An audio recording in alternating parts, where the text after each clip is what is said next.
She thought I would never know, but destiny. Well, destiny has a funny way of revealing everything. My story with Chloe began like a fairy tale. It was that classic head-over-heels kind of love. We built a life together, brick by brick. A beautiful house, 2 amazing kids, and a bond I thought was unbreakable. I was David, the lucky guy who had it all. She was Chloe, my rock, my everything. For 15 years, that was our reality, or so I believed. The cracks started to appear so subtly, I almost missed them. It began with late nights at work. Chloe was a marketing executive, and her job had always been demanding. But suddenly, these late nights became a regular thing. "Just one more project, honey," she'd say, her voice tired over the phone. I never questioned it. I was the supportive husband, after all. I'd handle dinner, help the kids with their homework, and have a warm cup of tea waiting for her when she finally walked through the door, exhausted. Then came the business trips. Gosh, a weekend conference here, a client meeting there. Her phone, which used to be an open book, was now always face down on the table. When I'd ask about her day, the answers became vague. The usual. Meetings, emails, stress. The sparkle in her eyes when she talked about her work seemed to have dimmed, replaced by a guardedness I couldn't quite place. I chalked it up to work pressure. I told myself I was being paranoid. Who was I to doubt the woman I loved and trusted for a decade and a half? The signs were all there, like little red flags dotting the landscape of our marriage, but I was colorblind to them. Friends would drop hints. My best friend Mark once asked me, "Is everything okay with you and Chloe? She seems distant." I brushed it off. "She's just stressed with work, man. It's a tough quarter for her company." I was making excuses for her, building a fortress of denial around myself because the alternative was too painful to even consider. The day everything shattered started like any other. It was our 16th anniversary. I had planned a surprise. I booked a table at the little Italian restaurant where we had our first date. I bought her a beautiful necklace, something I knew she'd been eyeing for months. I even got the kids to my parents' house for the night. It was going to be perfect, a night to reconnect and remind ourselves of the love that started it all. Chloe had told me she had an unavoidable late meeting that night.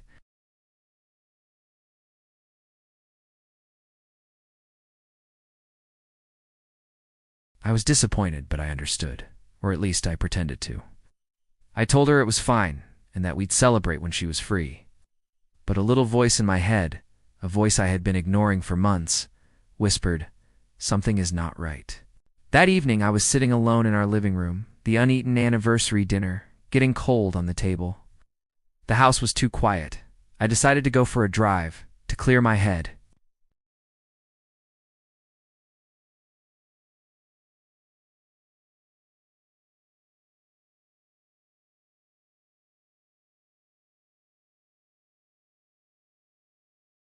And there, sitting at a candlelit table by the window, was Chloe. My heart stopped. She was laughing, her face lit up with a joy I hadn't seen in years. But she wasn't alone. Across from her sat a man.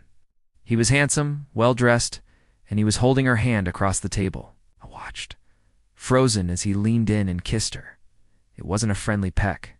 It was a deep, passionate kiss, the kind we used to share. In that moment, the entire world I had built, the entire reality I had believed in for 16 years, crumbled into dust. I didn't honk. I didn't storm into the restaurant. I just sat there in my car, invisible, watching my wife give her heart to another man on our anniversary. The light turned green, and the car behind me honked, snapping me out of my trance. I drove home in a daze, the city lights blurring through my tears.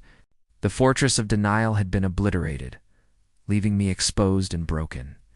When Chloe came home later that night, close to midnight, she had a story ready. The meeting was a killer, she sighed, kicking off her shoes. "I'm so exhausted." I just looked at her. I looked at the woman I thought I knew, the stranger standing in my living room. I didn't say a word. I just held up my phone, showing her the picture I had taken from my car. The picture of her and him, their hands intertwined, their lips locked, the color drained from her face. The mask of the tired wife fell away, revealing the liar beneath. There were no more excuses, no more stories. Just the ugly, devastating truth hanging in the air between us. She tried to explain, to apologize. Words like, "It just happened. I was lonely. I never meant to hurt you." But they were just noise. The betrayal was too deep, the wound too raw. She thought I would never find out. She probably thought she could live this double life forever. But you can't hide from the truth. It has a way of finding its way to the surface, no matter how deep you bury it. Sometimes it's a whisper, and sometimes, like in my case, it's a full-blown cinematic reveal on a lonely city street. The weeks that followed were a blur of pain, anger, and heartbreak.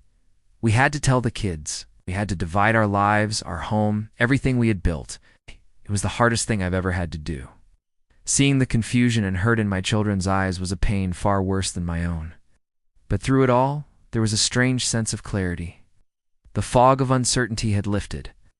I finally knew the truth. They say time heals all wounds, and maybe that's true. It's been a year now. The divorce is final. I have the kids most of the time, and we're building a new life, a new normal.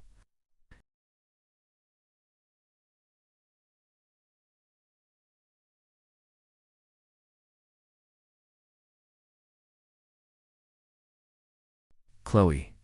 I hear she's still with that man. I don't know if she's happy, and honestly, I try not to think about it. My focus is on my kids and on my own healing. Destiny revealed her secret, and while it destroyed my world, it also set me free. Free from a life built on a lie. Free to find a love that is real, honest, and true. The story is a painful one, but it's also a story of survival and rediscovery. It's a reminder that even in our darkest moments, when everything we believe in is shattered, there is always a path forward. The road might be difficult, but it leads to a place of truth, and in the end, that's the only place worth being. Thanks for listening to my story. If you've been through something similar, know that you are not alone, and you will get through it. Not alone. Stay strong.